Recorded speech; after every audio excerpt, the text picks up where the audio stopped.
welcome to Iconic Talk. This is your community's podcast with conversations about real estate, local happenings, and all things Winchester, Virginia. I'm Mark Francis, a local realtor, broker, and owner at Icon Real Estate. And I'm Megan Eanes, a local realtor and part of the Icon Real Estate team. Mark and I are so excited to share everything that we love about Winchester, Virginia with you, and we want you to be an informed, savvy real estate consumer in today's ever-changing market. Yep, if you want local knowledge, you have come to the right place because in this intro, ever-changing market. Yes, I'm so excited. We've done so much with introducing people to our community, and I think it's been so exciting, all the different people and personalities that we've had on the podcast. Yeah. Basically most of the year. We really have not done a lot of episodes with just you and me anymore. Nope. The variety of guests have been just amazing. I love it. I mean, it's just really cool to be able to see the diversity that we have in Winchester and the diversity of talents and the diversity of stories and the diversity of the contributions to our community. Right. Well, we get a chance to put a pause on that today. Yes. Go back to our roots. Go back to our roots because it's time to give you guys the dirt and an update with where is the local real estate market right now as we speak. So where do we dive in? I mean, it's the spring. It's the spring market. And I don't know what the word on the street, I really get a vibe of people are still a little leery of, is this a good time to buy or sell? I feel like the word on the street is that interest rates are high. I feel like the word on the street is I can't find anything for sale. And then I feel like the word on the street is where am I going to go if I try to list my house? Yes. So how do we address all those things? Well, I think something I will say about just what I've kind of seen change, at least in the past, 7-8 months. When the interest rates did start going up, people were scared. And I think people are starting to accept it. They don't like it, but they're starting to accept that if they want to buy a house, you're just going to have to, buy the house and accept the interest rate that you currently have. So I think in that reality is starting to kick in with more people now. And it's funny because the storyline behind that is, well, interest rates have gone up significantly. But then some people that I talk to, and especially the older generation, just laugh and scoff at that. And they say, do you know what the rates were back when I first bought my house? And you get that whole story of they were in like the teens and ridiculous prices. 18% in some cases. And So there are the different perspectives of how you look at things and the perspective of what was it like last year. Yeah, they're in the 3s. What are they like now this year? They're in the 6s. Yes. So perspective from one year to the next, it looks pretty bleak. Perspective from bigger picture of it's still really good rate. It's not 18%. And it's not 18%. And really bottom line is looking at what's your monthly payment going to be based off of that rate. Right. So what are you going to be comfortable with? So the fear of what you're saying has diminished a little bit. It's gone down. Turned a little bit more into acceptance. Yes. And so for those people that have gone from fear to acceptance, now comes in the inventory issue. Because now they're, okay, so I'm going to just have to accept that these are the interest rates now. So, okay, I'm ready to buy. I can't find anything.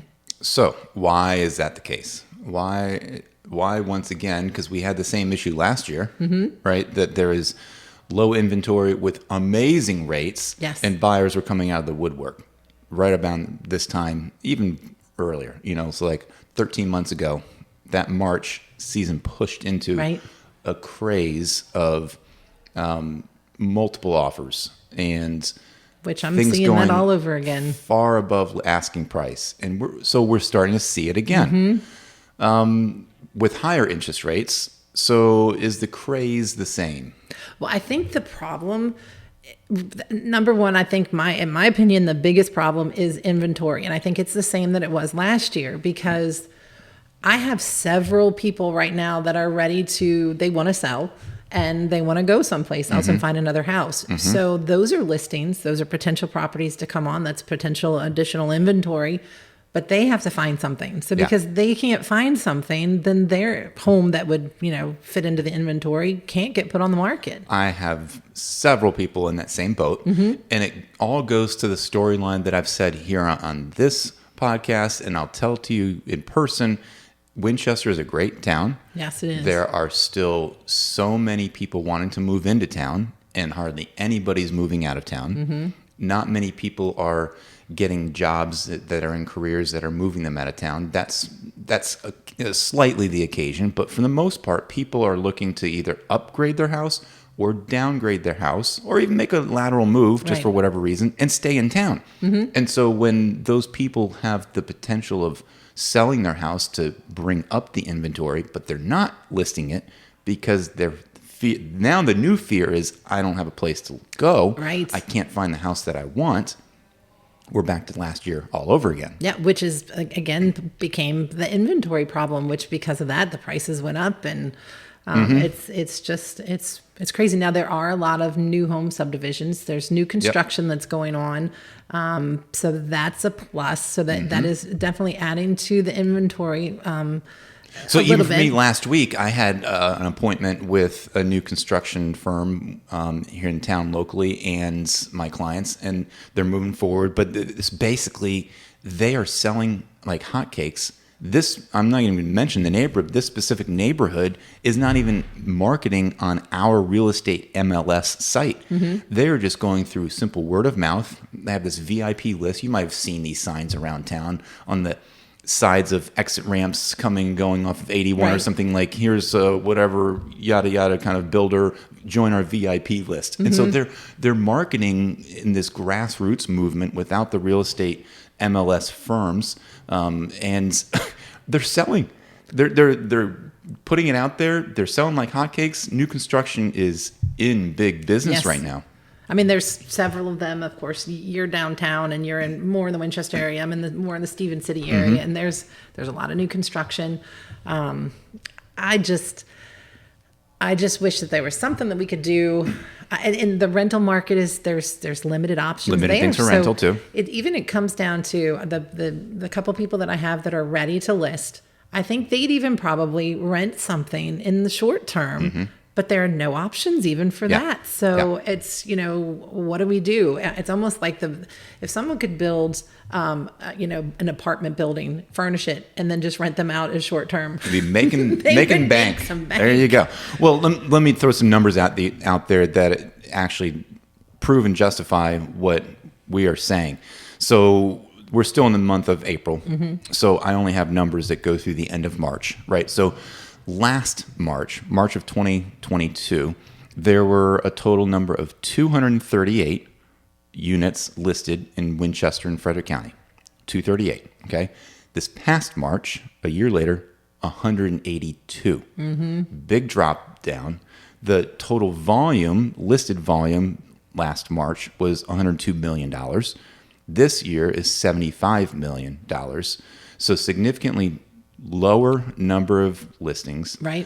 But the median list price has gone up. So what's the median now? Yeah, so it went from $375 to $399. Okay. So all of that is saying that there's just, like you said, nothing out there for sale. When you say nothing, okay, there's some options, limited options, and a lot of those numbers are new construction. So my anecdotal story of new construction not putting out on MLS, that's just one specific neighborhood. Others are. So a decent majority of houses that are being listed in these stats are new construction. Yes. So when you're looking at the existing home sales, I don't have those numbers broken out, but you're probably 20-25% of those houses in there are new construction. Now you're looking even less. There's a point in time where I was telling a story a couple weeks ago to friends, and I like to use the city of Winchester as an example because it's a small town, and typically pre-COVID, the number of houses for sale in the city of Winchester during the springtime would be like 70, 80 houses. Right. And you think, oh, that's really small. That's not a lot, but it's a small town. Right. In any range, that's the case. Once COVID hit, it got to be the 30s. And at that time, when I was telling this story, I literally pulled it up, 18 places for sale in Winchester, and 5 of them were this auction, like actually it was more than 5, it was like 7 or 8 with this auction kind of listing that wasn't really a real kind of sale. It was just they were using MLS to attract people for an auction.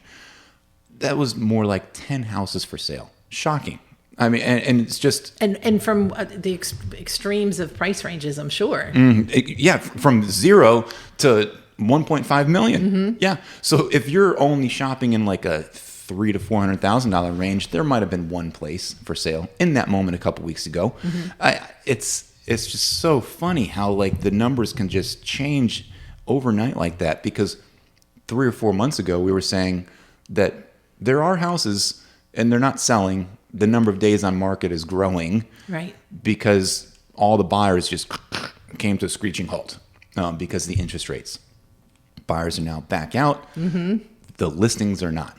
And so ultimately you get problems with that. So right now it's funny. I mean, you look at the number of houses in Winchester now, it's 19. So yeah, things haven't changed with 3 coming soon. So taking it full circle, how do we overcome this kind of dilemma? Because we are seeing multiple offers happening once again, like last year. We are seeing houses go up for sale and sell quickly. We are seeing houses go even for above asking price. Yes. You wrote some, I know you said the other week, where having 6 home inspections or having a home sale contingency, those kinds of things are still now not going to get you a house. Right. I mean, if you, and I hate to say it, but it's just the facts, really. If you have a home to sell and you're looking to buy another home and be competitive with an offer, in most cases, regardless of kind of how much over the price that you're going to go, it's a riskier offer to accept for a seller. So they're going to choose another offer that's not based on someone else having to sell their home, find a buyer, that buyer getting financing and getting to closing. Yeah. So your buying power is a little bit diminished when you have to wait to sell your house. Yeah. And in this market, when we really are going back to competitive, like I said, there were 6 offers on just that one property. The other property I wrote an offer on, there were 3, 4 offers somewhere around there. And these are wide ranges of prices too. So you've really got to be able to put your best foot forward, decide what kind of contingencies you want to make sure that you're still getting, protect yourself, but also realize that you're up against competition where some people may not they may not want a home inspection. They may waive their appraisal contingencies and they're going to offer more money. So you've got to decide how high are you willing to go that you're comfortable with?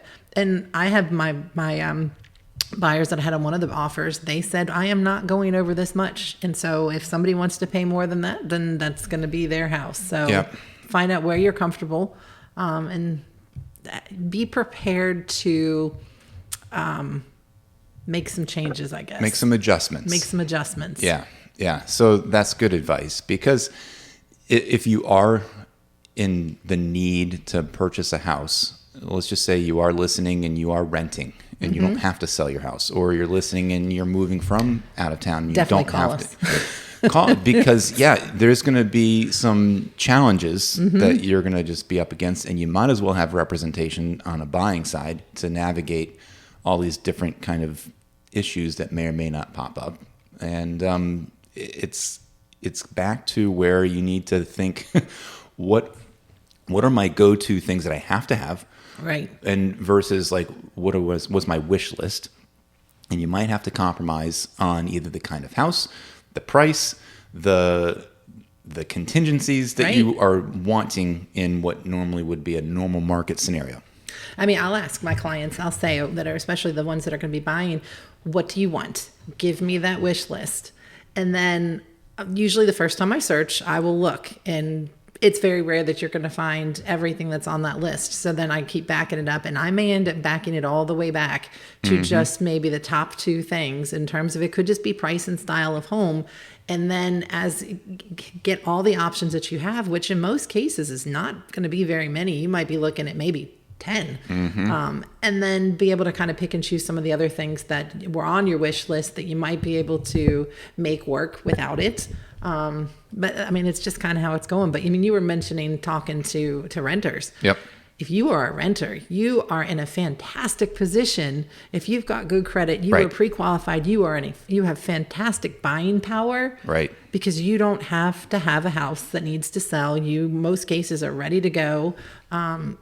That's a great place to be. Yep. Or if you're a landlord and are renting a house and are receiving applications, you should be in pretty good shape right now, too. Yeah, exactly. On both ends of that, because I know several people that are ready to take that step to try to find short-term rentals, like I mentioned, so that they can sell their houses. Well, we have many previous episodes that you can go listen to that talk specifically about a lot of these topics. So the goal today is the current reality of spring market. So looking at the current reality, there are 50 places for rent in all of Winchester and Frederick County that range anywhere from $1,100 a month all the way up to almost $4,000 Oh my goodness. That's the top place.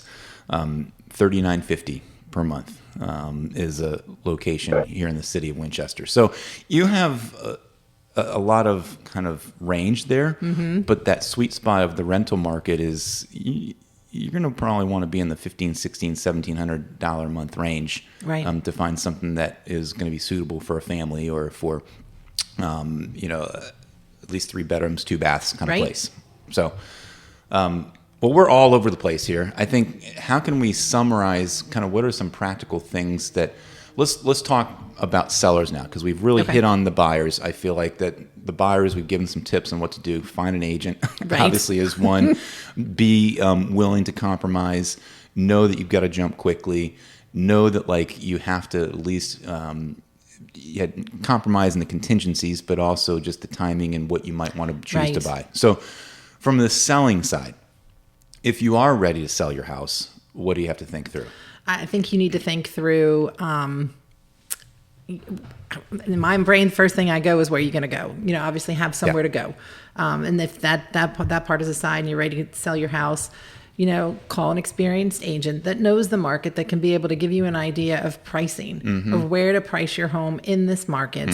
And then to be able to, get your house, declutter it, depersonalize it in terms of taking pictures and things off the wall, and then be prepared, because in most cases, if your house is in good condition, it will most likely sell quickly. And you can almost, I wouldn't say expect, but the chances of you getting multiple offers on your property at this point in time with a good condition home in a great location is pretty good. So be prepared that once it hits the market, it will probably get multiple offers, be under contract rather quickly. Yeah, and I know where, like you say, know where you're going to go. That's a challenge, because some people, that's their biggest fear. Yes. Is to have your house sell quickly, and then where do I go? And especially for somebody who's looking for an upgraded house, of like maybe wanting to have it called their dream home, you don't want to compromise. And so I think it's important to be shopping as you put your buyer hat on, to go shopping and see what is out there on the market, and have your house ready to go and to pull the trigger to say, I'm going to list it as soon as I found that dream house, because the chances are they're not going to take a home sale contingency, but you are going to have to try to put your house in the market. They should take not a home sale contingency where you have to get a contract, but somebody should be willing to take a home sale contingency that's already under contract. There's a difference there. Yes, that would be considered the coinciding settlement. Yes. Which it's to another seller, it actually looks better, because they're not worried that your house is not going to get under contract, that you're not going to find a qualified buyer. Those steps have been taken care of. You already have the buyer. Your house is already under contract. Your contingencies are removed. You just are waiting to get to closing. So there's a little bit less risk. Sync up kind of the timing of of shopping, being proactive, like where do you want to go, find the optimal, ideal house. Hope and pray that it doesn't sell within 2 days. Because, you might as well attempt an offer that you like with the home sale contingency. You might as well do that. But at the same time, pull the trigger, get your house listed right away. And then you can rely on the agents to sync up the timing of those closings and selling your house with you purchasing your house. That's another whole scenario. We've talked about that past episodes as well. And what I did find out with one of my clients last week, so they know that they were looking to buy something. They knew they had to sell their house to be able to buy something. So all these things they knew. We kind of had just conversations about it. But when it came down to basically pulling the trigger and to writing the offer and then realizing you're going to have your house on the market within a matter of days, part of this contingency, it became very overwhelming because the whole process hadn't been thought through. So what I would recommend is if you are going to be selling a house, buying a property, and you've got to do any of those coinciding settlements or sell your house with any of those contingencies, even if you're thinking about doing it in the next 6 months, in the next year, talk to a real estate agent that can kind of walk you through that process so that you're more aware of what's going to be happening when it happens, because you don't want to get to the point where you find the perfect house and then you're not ready to put your house on the market. Yeah. Because I'll just flat out say it. Don't just talk to any agent. Talk to one of us. Right. Talk to one of us. There you go. Yeah. Thanks, Mark. You know me. But I had some clients last year that had a lot of success in recognizing the height of the market, taking a risk by saying, I'm going to sell, and then they rented, and then they waited, and then they found their dream house. That happened to 3 of my clients last year. And if I had them sitting next to us here, they would say they would do it all over again because they were able to maximize the proceeds of their house. They were able to cash out, have enough money from the proceeds of that house to then just be sitting and waiting, and waiting for the right place. And I'm thinking of one client specifically that they literally found their dream home by doing that. And it worked out in the end. It seemed a little scary. You have to put your things in storage. You have to put your things in a moving truck or whatever, and you have to maybe potentially rent for short term and live a little bit, not in your same level of living that you would be wanting, but you had the big picture in mind. I think this year marks that same kind of opportunities for some people.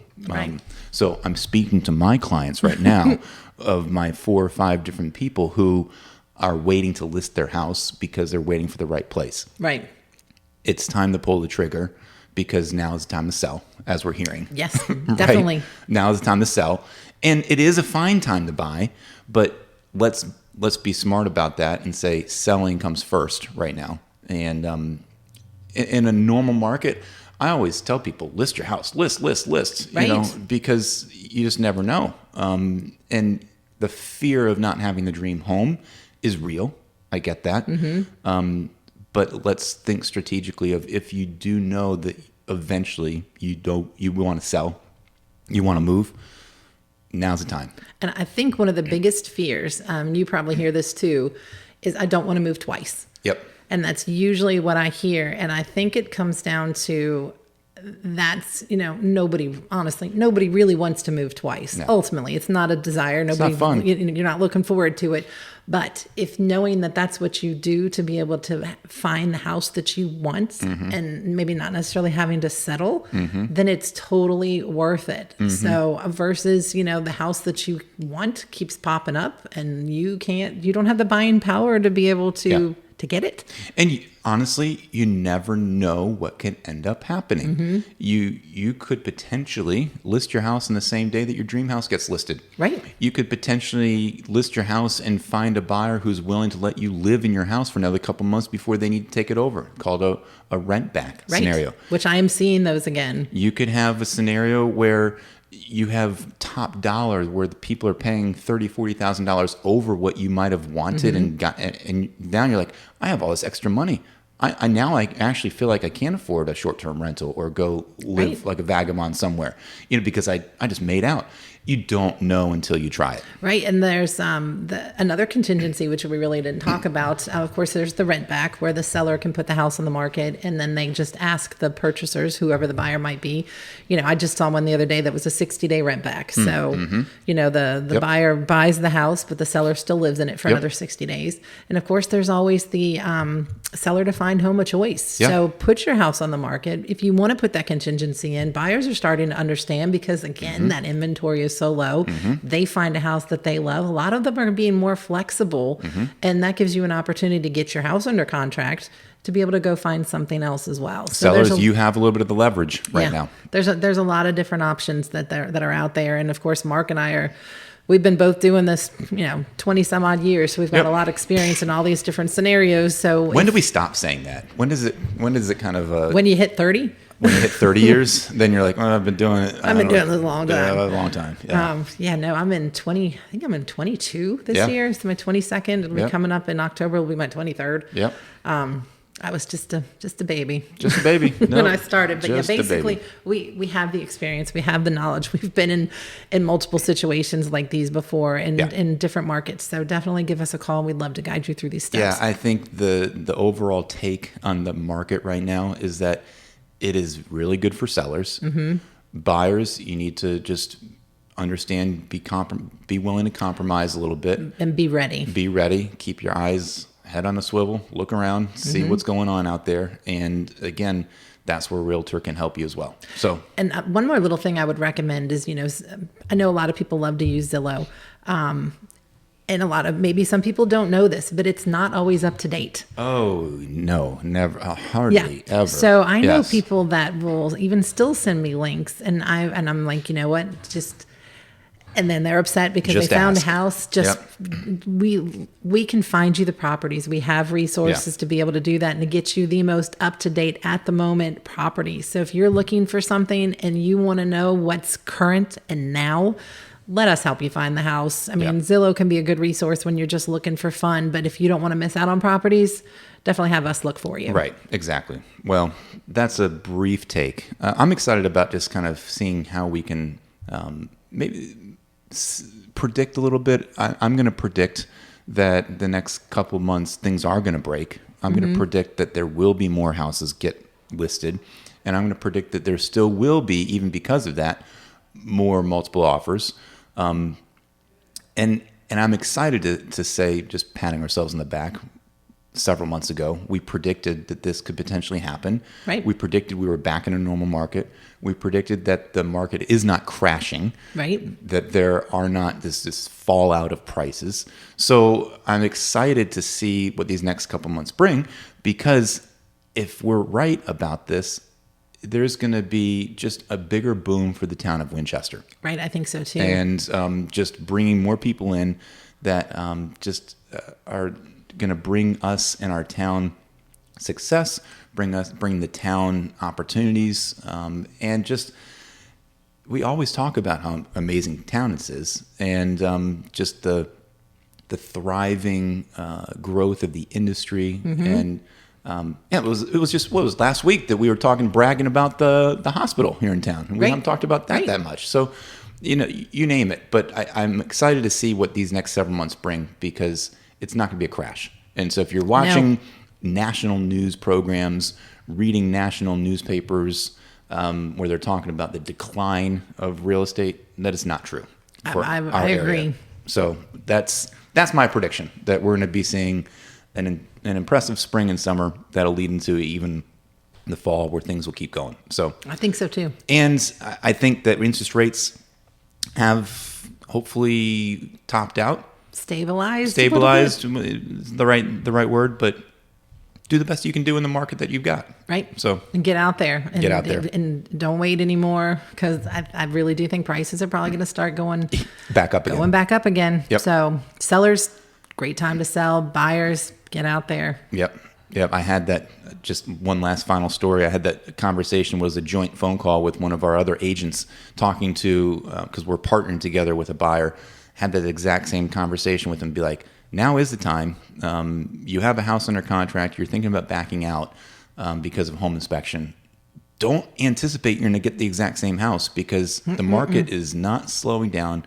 There's still limited things out there. More buyers are going to happen to come out of the woodwork. I have clients that were shopping last year with 3% rates. They didn't find anything because of multiple offers. They still haven't found anything, and now the rates are 6, 7. Yep. Don't be that person from last year So I gave them a nice little talking to, be like, I've learned from experiences from the past to set us up for what we can predict for the future. So Not that we're like Nostradamus, but we've been doing it, and a lot of things are cyclical, so they come back around again, and we've seen up markets, down markets. I mean, I'm glad I've not seen the 18% interest rates, but I know my parents have. Thank God. No. So I'll take what we have now any day over that. Yep. Well, that hopefully gives you a little bit of a state of the union here for Winchester Real Estate. What's happening in the upcoming activities, events, things like that locally?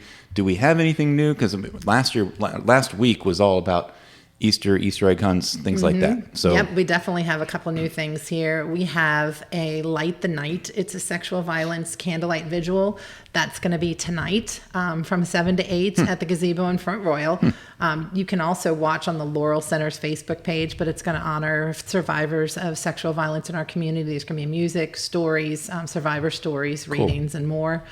Now, White Properties is also going to have a shred day on Friday, tomorrow, from 1 to 4. That's going to be on Commerce Street. So it's going to be, you get 2 boxes that you can have shredded for free. It'll be $5 for any additional box. So that's really great way to keep your documents safe when you're getting rid of them. We also have the 11th annual Community Spring Fling. That's going to be on Saturday from 8 to 4. And there's a mulch sale from 9 to 3. This is going to be at the Redland Church on North Frederick Pike. Yep. Cool. And let's see. We've got a free family fun day. So this will be a good thing for the families. There's yard games, barrel train rides for the kids, and a farm animal petting zoo at Richard's Fruit Market. Yep. So all kinds of, one more thing. I've got a friend that actually participates in this. I don't even know how many years she's been doing it, but she can make some fabulous cocktails. But it's the second annual, it will be the second time. Okay. It has happened before, but I guess this is the second one at this place. Okay, sure. But it's the second annual Battle of the Bartenders. That's going to be on Saturday from 5 to 8. Cocktail tastings, raffle, live music. It does benefit the NW Works. It's an employment for adults with disabilities and other barriers. So that's going to be at the Trumpet Vine Farm. $75 for one person for a ticket. There are other prices and advertising opportunities, but she's done it, and she was actually just practicing. Each bartender has to come up with their own concoction of a drink, and then they name it, and then that's the one drink that they have prepared, and then they get they get rated, and then the best bartender wins, basically. So I need to enter that competition. Might as well. You're Coley Harry's expert too. So you should know some drinks and how to make something, right? Many years ago. Although coming back from my trip to the Virgin Islands, I have some better recipes now. So awesome, love it. Well, thanks so much for listening to this episode of Iconic Talk, everyone. We hope you learned something, and really, I would also just share. Look us up on social media, because we'll be posting a lot of these things, and if there's stats and things like that, we'll be telling you about them over the next couple of weeks, and sharing more with you even next week. So remember, when you look for a real estate professional, make sure they are experienced, innovative, personal, dedicated, and available. And we appreciate you spending some of your valuable time with us. We'd love it if you'd take a moment to subscribe and share this podcast with your friends, and you can tell them that we can be found on Apple, Spotify, YouTube, or wherever you get your podcasts. Yep. Thanks to our editor extraordinaire, Simeon Battaglia. Until next time, think iconic.